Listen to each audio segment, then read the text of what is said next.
First of all, take some oil in a bowl and then add poster color to it. It will not mix at this point of time.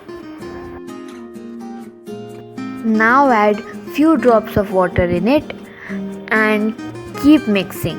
It will not form a solution but will somehow mix because of the poster color.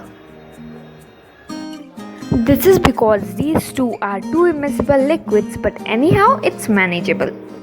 So it will not form a solution, but you keep mixing till you meet at the point where its insolubility becomes manageable. Now take a bottle of homeopathic medicines if available and open its nip from the top, and then using a spoon, syringe or dropper just transfer it into the bottle. Now let's test. It's the whiteboard and I spilled it a lot.